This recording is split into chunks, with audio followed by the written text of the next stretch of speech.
Ever ponder what may occur if a well-known collector were discovered to be hiding something that ought to have been considered a national treasure? Would they be hunted down or convicted? What if the man had passed away already? Prepare to learn what happened to Frank Fritz after he passed away, particularly after they discovered something that shouldn't have been in his garage. Fritz Frank. The pursuit of excitement was the foundation of Frank Fritz's career. As co-host of American Pickers, a History Channel program that debuted in 2010 and swiftly gained widespread popularity, he became well known. Frank accompanied Mike Wolfe on his journey around the United States, uncovering antiques and antiquities in abandoned buildings, garages, and barns. Mike was more interested in signs and motorcycles. Conversely, Frank specialized in classic autos, oil cans, vintage toys, and memorabilia from petrol stations. He was a fan favorite because of his extensive knowledge and genuine enthusiasm for the past. Once he was secure, he started purchasing and selling antiques, before starting his own company in Iowa named Frank Fritz Finds. He gained notoriety as a picker, but also as a preservationist throughout the years. He was perceived as someone who found value in the things that other people threw away. However, he abruptly left the show after so many years of employment, and it was said that his health problems in 2020 were the cause. Was that true, though? And do you wonder what transpired during the years that he was out of the public eye? When the cameras stop rolling, have you ever wondered what happens to people? Particularly someone who worked as a detective of the buried history, like Frank Fritz. At one point, he was among the most recognizable people on American television. Then, however, he abruptly disappeared. No announcements, no interviews, not even a dignified farewell. The sole response to the questions raised by fans was that he was ill. They then opened his garage years after his passing. All of a sudden, it didn't seem like a coincidence. After Frank Fritz left American Pickers in 2020, his narrative continued. Actually, the true mystery started at that point. According to official reports, he stepped aside because of back surgery. However, sources questioned whether there was another factor at play. They said Frank wasn't simply sick. He was slowly, carefully, and perhaps purposefully withdrawing from the world. Mike Wolfe, his former co-host, kept growing the brand. However, Frank dropped out of the spotlight entirely. Even his longtime fans were clueless about his whereabouts and activities. It was eventually revealed that Frank had had a crippling stroke around the middle of 2022. In his house, he was discovered unconscious. Even so, it wasn't the whole tale. People went nuts because the court promptly appointed a conservator to manage his affairs following his stroke. This legal action is usually saved for those who are not only sick, but also unable to take care of themselves. Right away, his possessions, including his house and the now famous garage, were strictly protected. Why he is under such strict legal lockdown was the question. Others noted that no family member had stepped in, while others claimed it was typical procedure. Nobody was aware of the contents of the garage. The garage door hadn't opened in a long time. According to those who had visited Frank in his latter years, not even close friends. What did he conceal? And why? In Lair, Iowa, where he formerly threw wide his arms to vintage enthusiasts, locals said that Frank completely ceased interacting with people. His land was now exclusive and fenced. At strange hours of the night, a neighbor reported hearing high engine revs. According to another, they witnessed a delivery truck pull up without license plates and unload a covered car directly into Frank's garage. Then there were the tales and rumors that Frank had purchased an automobile at a Michigan covert estate sale, close to one of GM's former prototype storage facilities. There were no records of the auction, no witnesses other than a few guests, who indicated that Frank left that day with something concealed under a tarp, and a look on his face that suggested he had discovered more than a collectible. We'll return to this and find out everything, so don't worry. Frank never spoke in public again after his stroke. He didn't post anything on the internet, or even issue a statement explaining why he wasn't on the show that made him famous. Everyone was left wondering. For example, why was his asset so promptly placed in the care of a court-appointed handler? What did they hope to hide or keep from being discovered? Perhaps most importantly, what did Frank mean when a handwritten note discovered in the garage was reported to have? It just said, "I left everything there." Was it a warning, a confession, or a farewell letter? Later in the video, everything will become clear. It became evident that this was more than just the collection of an ardent antique hunter, as the garage door eventually slid open, and light finally struck those abandoned machinery for the first time in years. This was a very different matter. No one was aware that there were cars inside, specifically one that would later spark a flurry of criticism. You must first comprehend one thing about Frank Fritz before we can discuss the car without a VIN, the brass tag that stated it was solely for experimental use, and the vehicle that even specialists were unable to describe. He was not a casual collector. He had a reason for gathering, and that goal might have been to protect something that the world didn't deserve or wasn't supposed to see. Frank Fritz was not merely collecting to adorn his property, you must understand. The stories he was pursuing had been forgotten, and the mystery gets more complicated from there. Because the verified facts of what Frank actually possessed generate more questions than they do answers, even when you take away the online rumors. Let's now discuss some of the machines that were located in Frank's covert garage. Consider the 1956 Chevrolet Bear, which is already a legendary vehicle. Not only did Frank own one, he meticulously refurbished it. That vehicle was a time capsule as well as a trophy. The 1967 Ford Fairlane GT 390 is the next vehicle in line. He paid more than $4,000 to restore this gem, which he purchased for about $7,000. It was a beast that deserved to be heard again, according to Frank. Would you want to view another piece? He allegedly purchased the Cadillac Fleetwood with Mike Wolfe. That car was hefty, chrome, designed to glide like a ghost, and it was luxury on wheels. It was all vanilla. Let's review the contentious items he possessed. In his collection, Frank owned two extremely rare 1954 Nash Healey sports vehicles that combined Italian style, American power, and British chassis. All told, he spent $46,000 in those. The worst part is still to come. There was no public record of one of those cars ever being registered or seen in his name. How can a car like that be hidden? And did he own any more secret cars? This question will blow your mind at the end of the video, so keep it in mind. Additionally, Frank was among the few private owners of a 1914 Mertz cycle automobile in Iowa.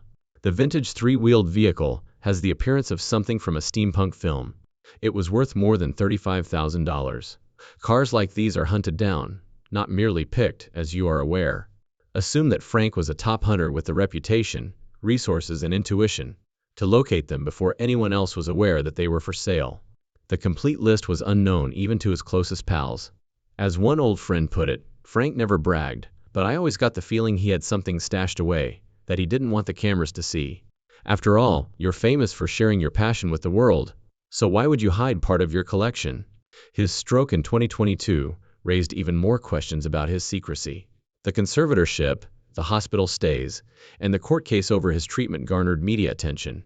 However, there were references to personal property with an unknown value that was kept in several different places hidden inside the court documents. This led to a court-supervised inventory, with a particular emphasis on his garage. This was not merely customary procedure, it was a warning sign. Such a thorough forensic inventory would not be necessary if Frank's possessions were so thoroughly documented. But there was something about that garage that needed further care.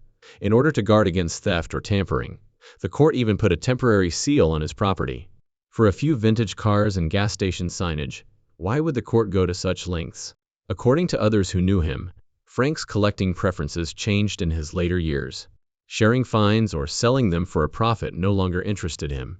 Rather, he grew more protective and secluded.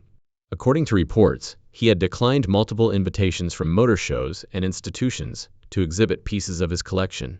In addition, nobody has been inside the garage for years, not even Mike Wolfe, his co-host. Prior to Frank's stroke, Mike acknowledged in interviews that the two had lost touch and had not spoken for a while. The same was said by friends. Frank had entirely disappeared. Curiosity must be killing you all. And it makes perfect sense. Why didn't we ever see Frank's own collection, if he was such an avid antique hunter? The solution is straightforward. No TV ever showed Frank's garage. Fans were aware of his collection, which included vintage automobiles, motorbikes, and signs. However, nobody was aware of how deep it went. It wasn't a coincidence. Frank deliberately avoided showing off his belongings, the way people in his field frequently did. Frank subtly destroyed the spotlight, as his former co-host, Mike Wolfe, began opening stores and creating a public empire. Some referred to it as the show's fallout. Some claimed it was because of his deteriorating health. But what if the true reason was that he couldn't risk it going public because he uncovered something so valuable? Maybe he was unable to discuss things. In Iowa, there was something concealed under a tarp behind a locked garage door, waiting to be found at the perfect time. Only after his passing did the mystery start to come to light. Since Frank had no spouse or children when he passed away, court-appointed representatives were in charge of managing his inheritance legally. This implied that whatever he left behind would be thoroughly inspected. Officials expected to find some rare cars and possibly some priceless antiques when they arrived at the property, but nothing prepared them for what they found instead. Years of neglect had encased the garage under layers of time and grime. The door seemed rigid, as if it had not been opened in more than 10 years. Additionally, the vintage car community was devastated by what they discovered when it eventually rolled up. When they rolled down the garage door, it all began. The renowned 1956 Chevrolet Bear, the 1967 Ford Fairlane GT that he had rebuilt, and even the Cadillac Fleetwood that he had purchased with Mike Wolfe years prior, were among the vehicles they anticipated. People were aware of these vehicles. Some had even been mentioned in previous interviews, or made fleeting appearances on social media. However, there was one car that nobody recognized, according to different sources. Not relatives, friends, or even die-hard enthusiasts who had spent years following Frank's collection. It was obvious that this car was not supposed to be seen, because it was positioned awkwardly across the back wall, and covered in a discolored gray tarp. It had an odd form. It was elegant, but its proportions didn't fit any known production model, and it was too low to the ground. According to the story, there was complete stillness in the room once the expert drew back the tarp. It had a Corvette-like appearance, yet it was unlike any Corvette anyone had ever seen. The lines were excessively angular. The curves were very harsh. The body had the feel of an unfinished concept automobile that was never intended for use on public roads. The most peculiar aspect was the absence of a VIN or identification number in the usual places. Rather, a little brass tag that said only experimental use was there. That's when the rumors began. Could this be a prototype that somehow escaped the annals of automotive history? Or was it a custom work or a master replica? Some said it was similar to the venerable Corvette Grand Sport, a racing vehicle that GM had covertly developed in the 1960s, before being discontinued because of corporate racing prohibitions. Officially, only 5 were produced. All 5 belong to prestigious collectors, or are accounted for and secured behind museum glass. What was this then? Online theories started to circulate. There were many who thought Frank had obtained the car through a covert arrangement with a former GM engineer. Others said that in order to avoid leaving a paper trail, he had bought cash for the car at a little-known estate sale in Michigan. But why conceal it? Why not bring it up? Why would Frank hide this car at the back of his garage, hidden from the public? After decades of showcasing his life and collection on national television, there was still another mystery after that. Which note was it? If we go deeper, the tales and stories on the internet said that there was a tape on the back wall, directly above his former workbench. A piece of yellow paper with Frank's calligraphy scrolled across it. All it said was, "I left everything there." There was just that, no specifics, no explanation. Some people brushed it off as a rumor. Others referred to it as a farewell to the collection he cherished. Others, however, started to ask, was this rumor accurate? Or perhaps it was a message, a breadcrumb that someone would eventually follow. What does it mean to find something that shouldn't have been there? And more significantly, what does it mean that the man who found it decided never to tell anyone? Was Frank concealing a lie, or was he protecting a secret? Could this car really be a piece of automotive history that had gone missing? Or was it the most elaborate hoax built by internet rumors? Rumors were already spreading like wildfire, now that the garage had only been open for a short while. Almost immediately, word spread that a car had been discovered in Frank Fritz's private collection. It was unregistered, didn't match any known model, and had a tag that read experimental use only. There were no photos, but that only stoked people's curiosity. And in this era of artificial intelligence, people began creating their own versions and sharing them online, claiming that these were the actual images of the car. As the initial shock subsided, the investigation began. Even if the real picture is out there, it will be difficult to tell the difference between reality and truth. But don't worry, because we will give you the final call in this video and tell you the truth. What was it? Was it real? And why had Frank, who was known for sharing even the smallest finds with fans on American Pickers, never mentioned it? When they began examining the frame, the materials, and the welds, everything pointed to something much more unsettling. The estate handlers brought in forensic automotive experts and classic car appraisers to assess the discovery. Most people assumed it would be a high-end replica, perhaps a tribute car, or a clever mashup of vintage GM designs. The body was reportedly unmistakably Corvette-esque, with styling that was strikingly similar to the iconic 1963 Grand Sport. But the proportions were off. The front had an unusually deep scoop. The rear fenders flared too wide. And this wasn't backyard craftsmanship, this was factory-level work, but not from any known factory. This was where the controversy began. In the early 1960s, Zora Arkus Dunto, the godfather of the Corvette, had quietly started the Grand Sport program, an attempt to create a lightweight, race-dominant version of the Corvette that could compete with the Shelby Cobra. Although the roofline didn't exactly match anything in GM's records, its experimental design was unmistakably familiar to those who had studied the history of Chevrolet's racing division in the 1960s. GM has always denied the rumors that a few more prototypes were made in secret, some for testing, some smuggled out by rogue engineers, and at least one that allegedly vanished during a cross-country shipment.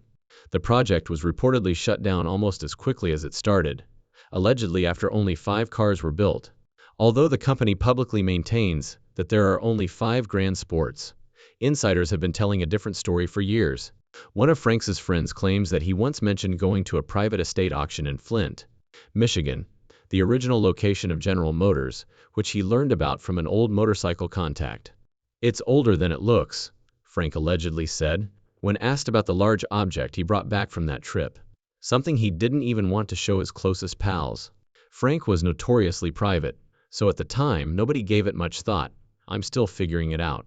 Those ambiguous remarks, however, now seem significant in the context of what was discovered. Then, another secret was made public online. An old Polaroid that was found in a drawer in the garage workbench showed Frank standing beside the mystery car years earlier, holding what appeared to be a folded technical diagram or blueprint. Naturally, Corvette forums, auto historians, and conspiracy theorists were enraged when it was revealed that the car in the picture was only partially restored and that its bodywork was incomplete. Some claimed the car was a highly advanced replica, constructed by a private coach builder using old GM molds, while others insisted it had to be one of the long-rumored test mules, prototypes that GM denied ever existed. However, there was one thing no one could explain. Why would he hide it? How would it help him after his death? It wasn't like he had any friends or lovers he left behind. Some doubters said the whole thing was a hoax, played by Frank himself as one last mystery to stir the pot after his death. According to one theory, Frank might have signed a non-disclosure agreement when he purchased the car, or the seller might not want it tracked down, or Frank might have been afraid of the legal repercussions if it was found to be GM. After all, if the car was never officially released, he wasn't supposed to have it. Now let's get right to the point and find out the truth. Following his stroke, Frank Fritz did have a remarkable collection of vintage vehicles and antiques that were valued and documented by the courts. The Bear, the Fairlane GT, and even the Cadillac Fleetwood were all real, verified, and confirmed. And the Nash Hilleley is also real, rare, costly, and completely unknown.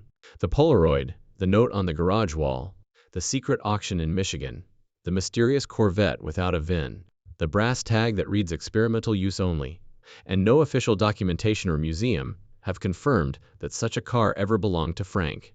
That's where the facts start to get hazy. After extensive inquiry, it was determined that, although these allegations acquired traction in internet forums, they are still not backed up by concrete proof.